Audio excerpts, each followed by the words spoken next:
Bonjour, aujourd'hui on se retrouve avec Mathilde Resplendi, naturopathe. On va parler de ce qu'on ne dit pas sur la naturopathie. Alors dans un premier temps, je vais te laisser te présenter pour ceux et celles qui ne te connaissent pas. Bonjour, moi je suis Mathilde Resplendi, je suis naturopathe et florithérapeute, donc je pratique la naturopathie et la florithérapie qui est l'usage des fleurs de bac et des élixirs contemporains pour accompagner les personnes sur le terrain des émotions, à la fois gérer les émotions perturbatrices et le développement personnel.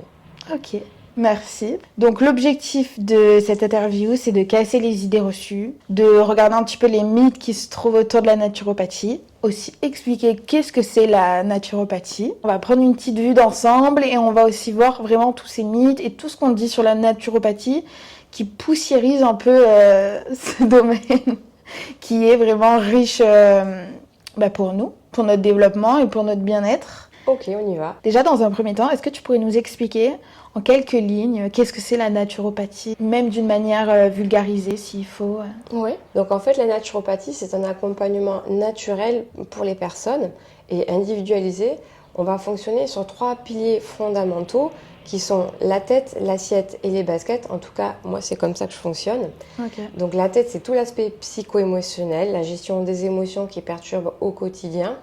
Ensuite on va avoir l'assiette, c'est l'alimentation, comment on mange et qu'est-ce qu'on mange. Et enfin, on va avoir les baskets. C'est un minimum d'activité, qu'elles soient physiques, manuelles ou créatives, pour venir faire fonctionner correctement l'organisme, mais également recharger en énergie positive et décharger en tension négative.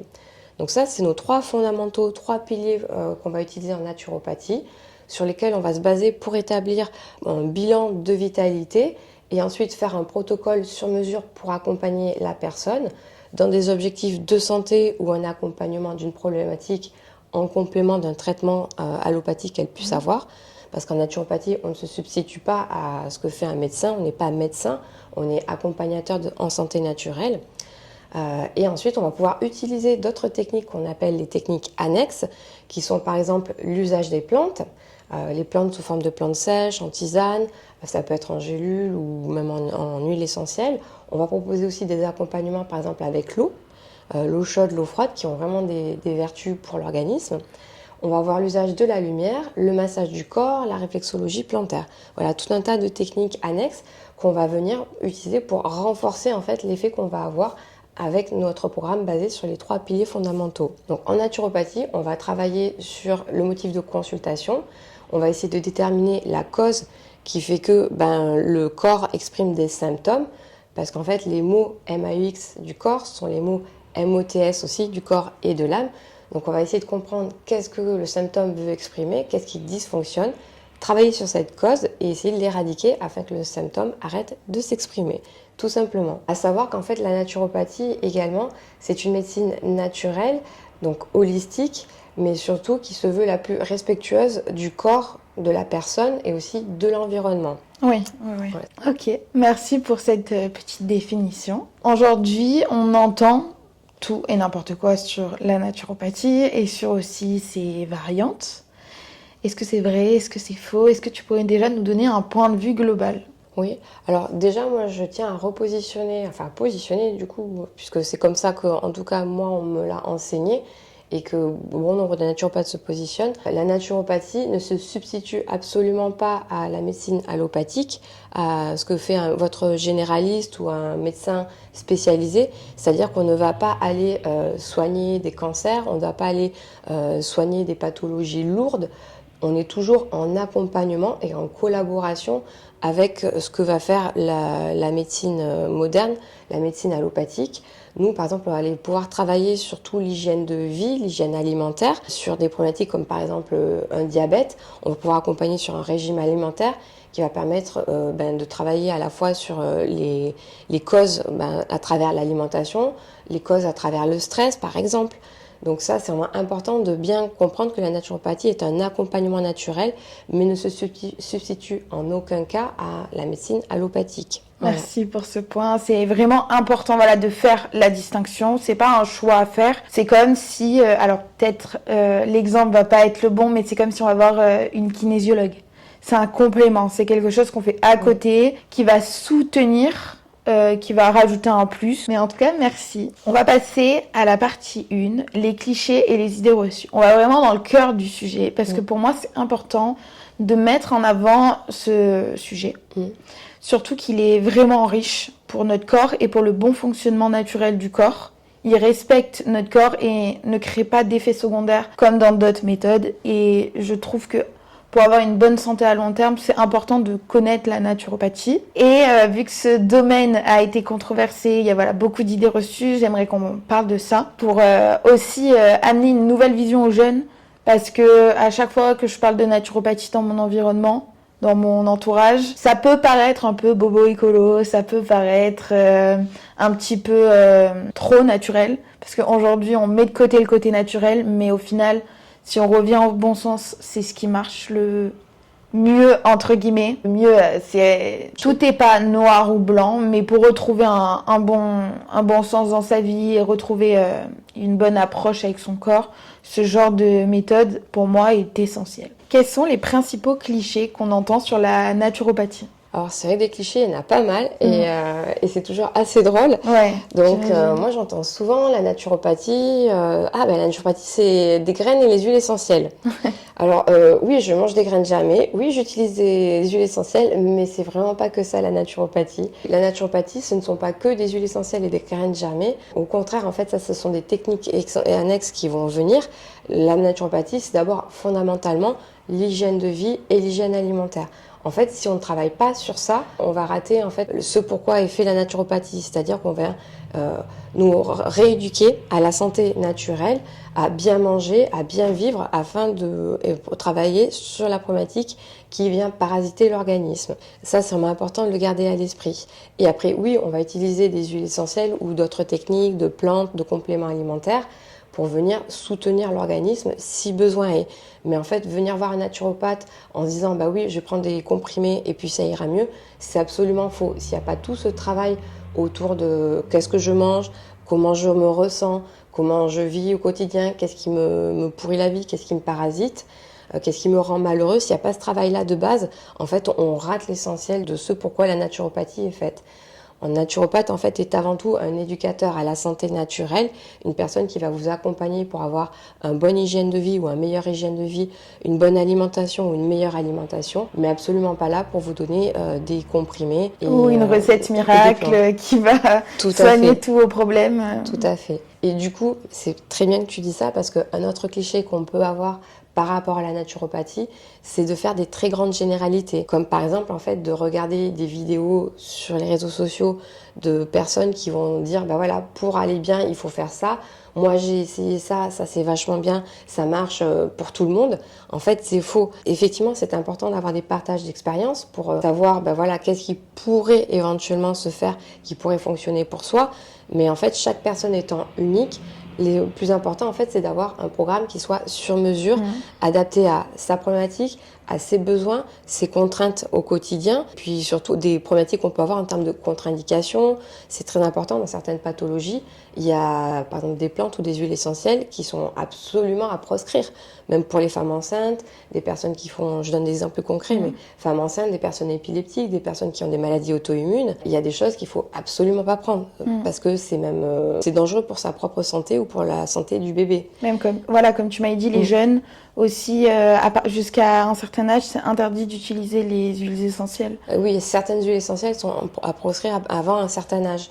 Donc c'est bien important de pas se dire la naturopathie, c'est en fait c'est un copier-coller, je prends et puis je fais pour moi. En fait, non. La naturopathie, c'est toujours du sur-mesure. Effectivement, ça peut peut-être me correspondre, mais toujours prendre l'avis d'un professionnel de santé pour savoir si ça, c'est adapté et pas contre-indiqué à moi, en fait, à ma problématique. Oui.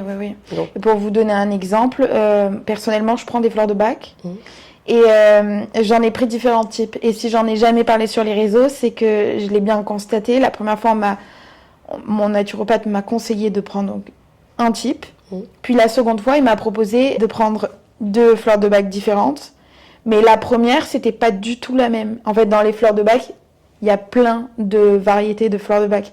Donc, selon les problématiques, et en fait, vu qu'un naturopathe, ça a une approche globale, ça regarde le côté psycho-émotionnel, ça regarde le corps, les huiles essentielles, il y a énormément de variantes. Et du coup, c'est pour ça, s'encadrer de professionnels, c'est important.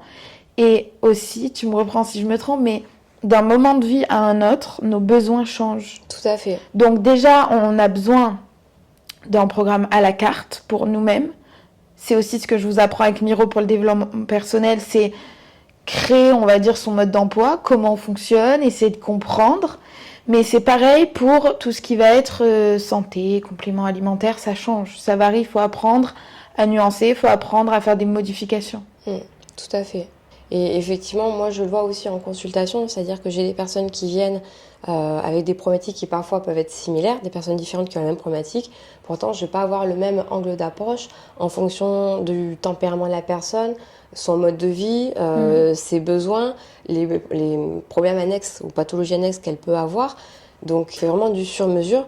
Et je sais que tel programme n'ira pas du tout pour une autre personne parce qu'en fait, ça ne lui correspond pas et ça pourrait même être délétère. Et puis parfois, le travail qu'on va faire avec une personne, pendant 3 mois, ça va marcher. Puis à un moment donné, il y aura une stagnation. Du coup, il faudra passer sur autre chose, toujours pour la même problématique, mais parce qu'en fait, le corps, en fait, à un moment donné, exprime d'autres besoins où du coup il y a d'autres choses qui apparaissent et tout comme les fleurs de bac, ce sont des émotions successives qu'on va enlever et on travaille par couche et il faudra enlever, quand il y a une couche qui s'enlève, il faut travailler sur la couche suivante. Donc effectivement, c'est toujours du sur-mesure et être bien prudent en fait avec parfois, malheureusement, moi je le vois beaucoup trop sur les réseaux, mais des programmes mainstream pour par exemple la détox, ça c'est le pire en plus. Pour la détox, on vous vend des livrets pour la détox alors qu'en fait c'est délétère de faire une détox si elle n'est pas faite sur mesure. Ouais. Vraiment, j'insiste sur ce point-là. Ok, oui, non, mais je vois très bien ce que tu veux dire.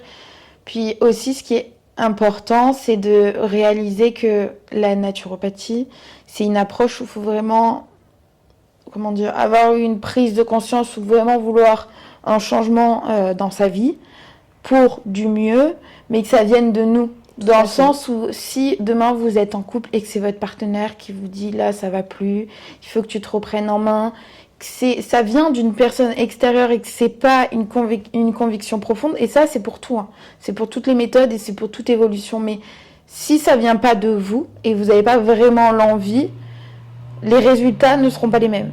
Il faut vraiment que ça vienne d'une démarche personnelle et d'une envie profonde d'évolution globale, pas juste d'un pansement sur la plaie. Et ça, c'est hyper important. Dans le sens, ça peut être un peu dur. C'est sûr que c'est pas le chemin le plus facile, mais c'est le chemin le plus durable. Oui. Donc, vraiment, si là pour vous c'est pas le moment, attendez vraiment d'avoir le déclic et d'avoir l'envie personnelle. Aussi, voilà, renseignez-vous, regardez notre vidéo et j'espère que ça vous donnera envie. Mais c'est très juste que tu soulignes ça parce qu'en fait, une fois de plus, les personnes des fois viennent en se disant oui, en fait ma naturo va me filer des compléments alimentaires et puis ça va le faire, va me dire 2-3 trucs sur l'alimentation et puis ça va le faire. Mais en fait, ça va faire plaisir à mon conjoint, ou j'aurais rien à faire en fait parce que juste j'aurais des compléments alimentaires à prendre et en fait c'est absolument faux et en plus c'est déceptif pour la personne parce qu'elle va se rendre compte qu'elle est en échec, donc ça va encore plus la mettre mal.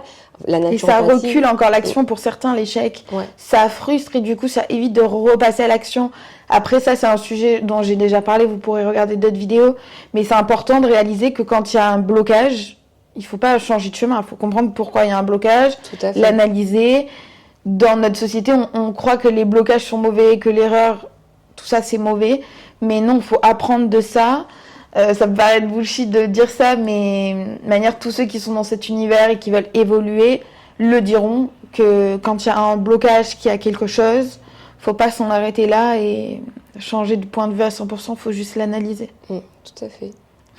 Bon, super. Ça, là, je l'aime bien. Comment distinguer un charlatan dans la naturopathe? Parce que celle-là, je l'ai entendu même par mes spécialistes. Exemple, j'ai un endocrinien... ils m'ont tout le temps dit, fais attention, il y a beaucoup de charlatans. Alors, c'est vrai, ils ont raison. Mais du coup, comment distinguer? Déjà, alors, c'est une très bonne question parce que malheureusement, dans le milieu de la naturopathie, tout comme dans notre métier, il y a des personnes qui sont plus ou moins bienveillantes. Donc déjà, il faut faire attention. Moi, ce que je vous invite à faire, c'est toujours regarder la formation de la personne. Parce que même si, oui, on peut faire la formation, mais la faire par-dessus la jambe, tout de même, en fait, quand vous voyez qu'un naturopathe, ça fait longtemps qu'il est installé, qu'il a été formé, diplômé, qu'il fait d'autres formations à côté de ça, c'est toujours un gage, en tout cas, d'engagement de la part de la personne et au moins d'un bagage de connaissances. Donc ça, c'est important, la formation. Moi, j'ai tendance à dire privilégier des formations qui sont reconnues dans des écoles qui soient reconnues et en naturopathie et éviter après les formations internet ou les petites formations, on ne sait pas trop d'où ça sort, voilà.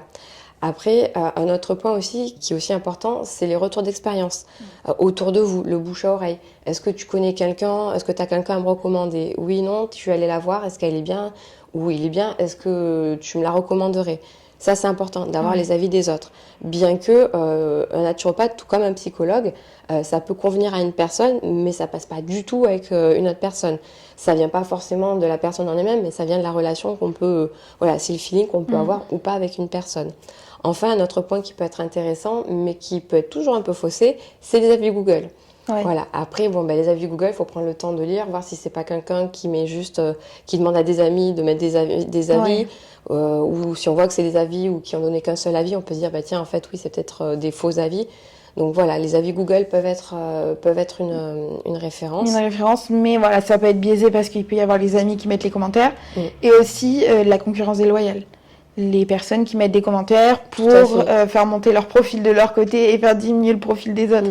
Parce que ça, dans tout domaine, c'est connu et c'est réel. Ouais. Moi, j'en ai un d'ailleurs sur mon Google. Ouais, sur mon Google My Business. Pigeon voyageur, je crois qu'il s'appelle. Ok. Voilà. Ouais, pas très constructif comme remarque. Et donc après, un autre point qui peut être intéressant, c'est de voir si la personne, par exemple, est affiliée à un syndicat ou un organisme qui lui aussi valide les formations et les compétences du thérapeute. Moi, par exemple, je suis à l'Omnes, qui est un organisme de santé naturelle, et du coup, cet organisme en fait valide les formations des praticiens qui intègrent l'organisme. Et tout au long de l'année, en fait, on est tenu à faire un certain nombre d'heures de formation en plus de ce qu'on fait déjà. Et ça, je trouve que c'est un bon point à souligner dans le sens où souvent, tous les naturopathes que j'ai rencontrés, déjà, c'est dans leur nature. Ce qu'ils aiment, on le sent dans leur façon de parler. C'est des personnes qui aiment s'intéresser toujours plus souvent et comprendre encore plus comment le corps fonctionne. Moi, personnellement, mon naturopathe, c'est un physicien. Oui. Donc, il a une connaissance du corps qui est extra et il a d'autres outils, il se forme quotidiennement. Donc, souvent, j'ai l'impression, je fais pas une généralité, mais voilà, les bons naturopathes, ils aiment se former naturellement, apprendre, c'est dans leur tempérament. Je te rejoins sur ce point-là. Moi, j'ai ce problème de boulimie de formation. En fait, je pourrais passer mon temps à me former. Là, je suis obligée de me restreindre, sinon je tiens plus la route. Mais en fait, oui, effectivement, on est face à quelque chose qui est en perpétuel mouvement, c'est le vivant. Et on est tout le temps obligé de se former, de se renseigner, parce qu'en fait, c'est impossible de tout connaître, de tout savoir, de tout maîtriser. En plus, les études, elles évoluent. Elles évoluent, tout à fait. Et on découvre de nouvelles choses, de nouvelles propriétés, de nouvelles interactions. On découvre de nouvelles avancées sur le corps humain et même sur le psychisme humain. En fait, c'est tellement vaste aussi, les techniques qu'on peut avoir, qu'on est obligé aussi d'être ouvert. Alors, bien évidemment, on ne peut pas tout faire et à un moment donné, il faut arriver à se cadrer pour être peut-être plus pertinent sur certaines thématiques, certaines méthodes, mais effectivement, il faut toujours rester ouvert et humble face en fait aux connaissances qu'on a ou qu'on n'a pas en fait. Oui, d'ailleurs, ça m'évoque une petite phrase qu'on m'avait dit plus jeune et que je comprends vraiment maintenant. Au plus on en apprend, au plus on sait qu'on ne sait rien. C'est tout à fait, c'est beau. Et c'est dingue parce que je trouvais ça très philosophique et je me disais qu'est-ce qu'on me raconte quand j'étais petite. Mais c'est vrai, au plus je grandis, au plus je suis humble dans le sens où je me dis en fait je sais rien. Dans le sens, alors oui, je sais plein de choses, mais il y a tellement de choses qu'on ignore ou... Sans parler de questions existentielles, parce que... Voilà. Et après, un autre point aussi important à souligner, c'est que C'est difficile de dire telle personne est un charlatan ou pas parce que ça relève aussi d'un jugement personnel. Mais en tout cas, quand votre naturopathe va vous prétendre de guérir certaines maladies, là, vous pouvez dire c'est un charlatan parce qu'un naturopathe ne guérit pas des maladies. Il va accompagner, il va soutenir, mais il ne guérira pas la maladie. Donc ça, c'est important de se méfier aussi. Parfois, on a pu voir de naturopathes qui disaient, bah oui, faites ci, faites ça, mangez ça pour vous guérir de cancer, pour vous guérir de maladies graves. Là, oui, ça peut potentiellement être des charlatans parce qu'on n'est pas forcément là pour ça, en fait. Mais en tout cas, c'est important de rester vigilant par rapport à certains discours qui sont trop, trop tranchés ou trop... trop noir ou blanc, gourou, en tout cas trop gourou, qui vont dire, bah oui, faites mon programme, faites comme je dis, vous allez voir, vous allez guérir, vous allez aller mieux. En fait, non, on peut pas dire qu'on va guérir quelqu'un, on peut pas dire qu'on va soigner quelqu'un. On va accompagner du mieux qu'on puisse, mais on n'est pas maître de ce que la personne fait, va faire et comment elle va recevoir la chose, en fait. Et quand bien même, on n'est pas là pour guérir ou soigner, on est là juste pour accompagner ou éduquer à la santé naturelle. Ok, merci d'avoir refait le point. Super. Pour la partie 2, on va parler de ce que la naturopathie peut vraiment faire. Concrètement, sur quel aspect la naturopathie peut-elle aider la santé ?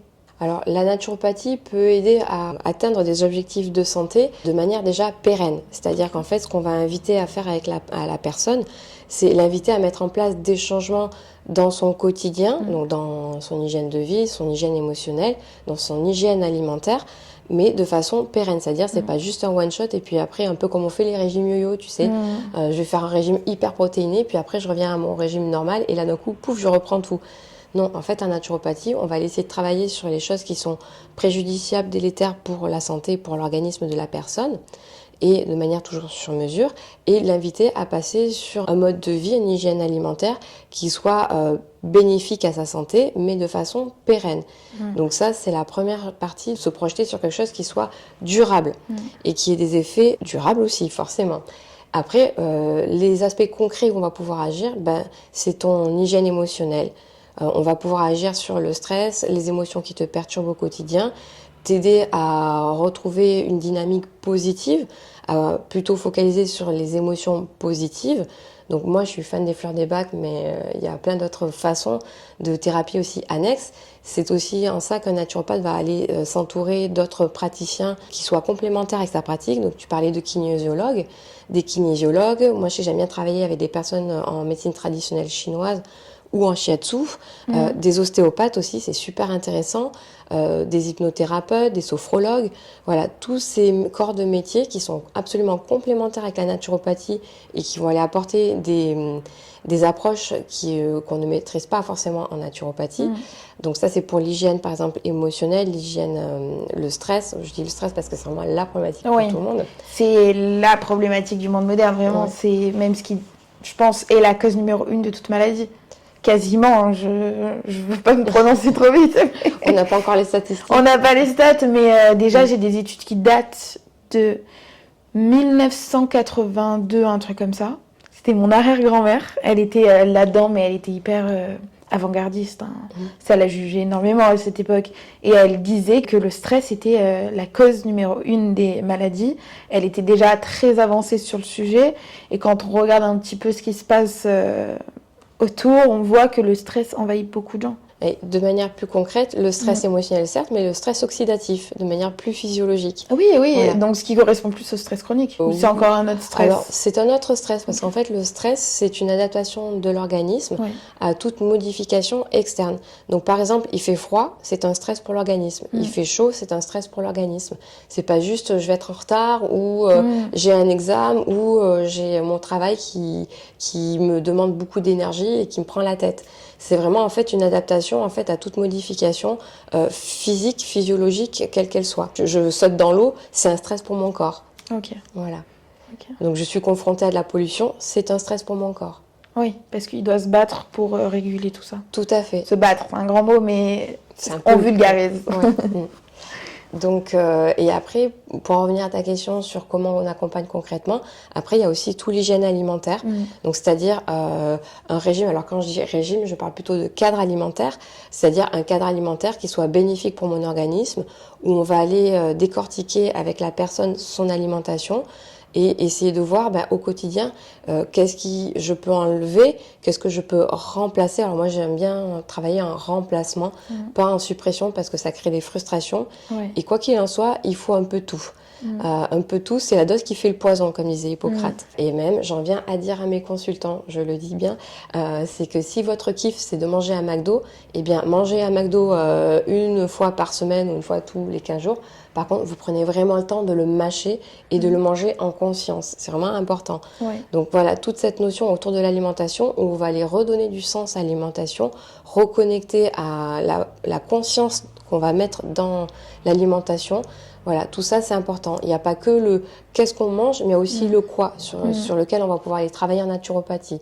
Donc pour répondre à ta question, hygiène alimentaire et hygiène de vie, voilà les deux principales choses sur lesquelles on va pouvoir intervenir de manière concrète en naturopathie. Oui. Dans la partie 3, on va parler des erreurs les plus fréquentes quand on suit un protocole de naturopathie. Pourquoi tout changer d'un coup peut être une erreur ? En fait, dans tes pratiques au quotidien, dans ce que tu fais, les petits rituels que tu as, en fait, c'est toujours lié à du psycho-émotionnel. Typiquement, moi, j'ai des personnes pour qui le pain, en fait, ça représente le repas familial. C'est quand on creuse un petit peu, ils te disent, bah oui, moi, au repas avec mes parents, il y avait toujours du pain sur la table.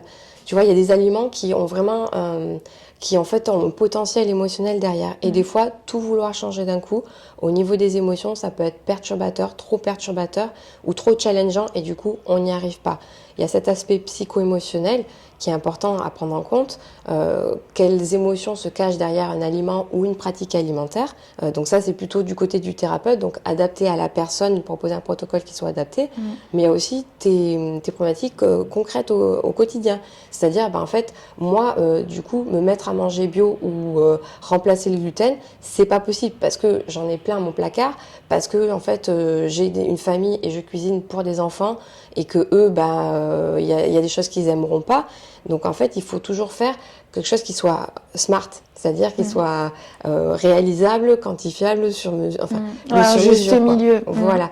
Donc il faut faire petit à petit, petit pas par petit pas, mais qui soit faisable. Y aller par étapes. Tout changer d'un coup, c'est potentiellement ne pas arriver à faire du tout, du coup à te décourager. Et donc en fait, là où sur un point tu n'y arrives pas, ça va te décourager pour l'ensemble du protocole. Oui. Et ça me parle dans le sens où ce conseil-là, vous pouvez le prendre dans tous les domaines de votre vie. Dans le sens où il y a une petite métaphore qui m'a parlé là il y a quelques jours et je trouve que ça illustre beaucoup ce propos. C'est que si, exemple, vous vous basez, on va prendre l'exemple de quand on se base sur quelqu'un d'autre, on veut, exemple, faire la même chose ou arriver à un certain résultat, cette personne-là va être au chapitre 10. Et si vous commencez à peine, vous allez être au chapitre 1. Donc il faut accepter d'y aller petit pas par petit pas pour arriver au chapitre 10. Parce que si vous voulez arriver directement au chapitre 10, vous y arriverez jamais à long terme ou vous y arriverez jamais tout court. Et je trouve cette notion de chapitre, quand on parle de quelqu'un ou quoi, je trouve qu'elle est quand même assez percutante. Tout à fait. Et pour aussi rajouter un point par rapport à cette notion de tout changer, même ça peut être délétère. Typiquement, par exemple, on parle beaucoup du complet. C'est très bien de manger du complet, mais attention, bon déjà il faut manger du complet bio, parce qu'en fait l'enveloppe de la graine va concentrer tout ce qui est pesticides, produits chimiques, parce qu'en fait elle protège la graine des agressions extérieures. Okay. Donc vaut mieux manger du complet bio que de manger du complet pas bio. Et ensuite, par exemple, typiquement, en fonction de l'état de ton système digestif, ça peut vraiment être délétère de passer du raffiné au complet. Okay. Typiquement, je mange du riz blanc et d'un coup, pouf, je m'achète du riz complet et je mange du riz complet. Ça peut t'amener en diarrhée ou en colite, en irritation de l'intestin, parce que ton organisme n'est pas prêt à accueillir, à gérer en fait toute cet amont de fibres qui va arriver. Donc c'est vraiment important d'y aller de manière progressive et toujours de se faire accompagner par une personne extérieure qui aura un avis plus objectif et plus global par rapport en fait à ce que tu dois toi suivre comme protocole. Oui, très bien. Ok, merci. Et une autre question, est-ce que naturel veut dire sans danger ? Absolument pas. En fait, par exemple, moi je travaille aussi dans une herboristerie à Marseille, l'herboristerie du Père Blaise, où on vend des plantes. Et donc en fait, on demande toujours systématiquement les traitements des personnes et les pathologies que les personnes peuvent avoir, parce qu'on peut faire de graves dégâts sur la santé d'une personne, voire même potentiellement tuer quelqu'un avec des plantes. Je te donne un exemple. Quelqu'un qui a une pathologie auto-immune, lui donner certaines plantes qui vont agir sur l'adaptation de l'organisme ou qui vont venir stimuler le système immunitaire, ça peut être délétère pour la personne, ça peut faire flamber sa pathologie auto-immune. Ok. De même, quelqu'un qui prend des anticoagulants, donner des plantes ou des oméga 3 alors, à très très grande dose, attention, c'est toujours la dose qui fait le poison, mais ça peut fluidifier beaucoup son sang et ça peut faire que la personne, elle peut faire une hémorragie si par exemple elle se blesse. Donc non, le naturel n'est pas sans danger. Il faut toujours prendre l'avis d'un professionnel de santé ou d'une personne référente officiellement en la matière pour savoir si ce naturel est bon pour soi, pour la problématique qu'on a, et de manière générale, est-ce que ce naturel n'est pas délétère pour la santé? Parce qu'il y a des plantes qui sont toxiques, voire mortelles. Et comme disait ma prof de phytothérapie, on peut manger toutes les plantes, mais il y a des plantes qu'on peut manger juste une seule fois. Oui, oui. Puis je pense vraiment, là, faut l'écrire. La phrase, c'est la quantité qui fait le poison. Dans le sens où ça fait plusieurs fois que tu la répètes et je l'ai déjà entendu. Et pour beaucoup de choses, je trouve que cette phrase s'intègre. Et c'est intéressant de, voilà, toujours amener un juste milieu et d'apprendre à doser. Tout à fait. Bon, merci. Merci pour cet échange. Est-ce que tu as quelque chose à rajouter pour conclure cette interview? Merci déjà à toi, Romy, pour m'avoir invitée, pour avoir pris le temps d'échanger avec moi. C'était juste génial, aussi bien en amont que maintenant. Moi, je suis ravie que tu aies pris le temps et surtout l'intérêt pour la naturopathie, d'en parler, d'essayer de dépoussiérer ça, parce que c'est vrai qu'il y a beaucoup de choses qui se disent autour de la naturopathie. Beaucoup de choses aussi qui circulent sur les réseaux sociaux et qui ne sont pas toujours justes ou adaptées pour chacun d'entre nous, d'entre vous. Et moi, ce que je voudrais préciser, c'est que c'est important, quand vous voulez démarrer un programme en naturopathie, d'aller voir un thérapeute ou un praticien, pas juste consulter des vidéos, prendre des informations sur les réseaux sociaux, parce que moi je suis aussi sur les réseaux sociaux, je communique peu sur les réseaux sociaux parce que je ne me sens pas forcément d'attrait ou de contenu à partager, parce que je trouve que c'est trop important en termes de responsabilité et de santé naturelle pour la personne. Je pense qu'il faut d'abord aller voir un professionnel pour lui exposer sa problématique, son motif de consultation, pour que la personne vous accompagne de manière individualisée et sur mesure, plutôt que de prendre des contenus par-ci par-là et de monter son propre programme. Merci pour cette note de fin. N'hésitez pas si vous avez des questions. Voilà, on pourrait refaire une vidéo, ou si vous avez une autre thématique qui vous intéresse en lien avec ça ou avec autre chose, n'hésitez pas à vos commentaires. N'hésitez pas aussi à vous abonner. Et on vous souhaite une bonne journée ou une bonne soirée. Bonne journée. Au revoir.